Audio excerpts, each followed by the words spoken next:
এই ভূতের হাত থেকে বাঁচিয়ে দাও, আমার বদলে এর কাছে পাঠিয়ে দাও। এ তো এক নম্বরে ভীতু মনে হচ্ছে, আমার কি রক্ষা করবে? এখন ভূত আমাকে নিজের সাথে নিয়ে যেতে পারবে না, কারণ আমি ওর পা আমার উপরে রেখে দিয়েছি। এ তো আমারই ফায়দা উঠাচ্ছে। ও শুয়ে আছে, ওকে কত সুন্দর আর কিউট লাগছে। যদি আমি ঠিক থাকতাম তাহলে এর নানির নাম ভুলিয়ে দিতাম। ঠিক আছে, এখন শোয়ার সময় হয়ে গেছে। মা, তোমার কি মনে হয় এই স্যুপ খাওয়ালে কি ভাইয়া কোমা থেকে ফিরে আসবে? ডক্টর তো বলছে কোনো বড় কিছু হলেই কিছু পরিবর্তন হতে পারে। তোমার কি মনে হয়? দেখো এই মেয়েটা আমার ছেলেকে কিভাবে জড়িয়ে ধরে শুয়ে আছে।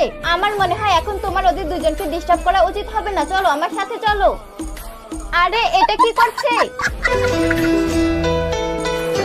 আরে না, এটা কি হয়ে গেল? আমাকে মাফ করে দিন, এটা আমি জেনে বুঝে করিনি। আমার মনে হয় তোমার ঠোঁট শুকিয়ে গিয়েছে। দাঁড়াও, আমি তোমার জন্য পানি নিয়ে আসছি। এ আমার বলতে না পারার ফায়দা উঠাচ্ছে, এখন আমাকে উঠতেই হবে। আমি উঠে যাব।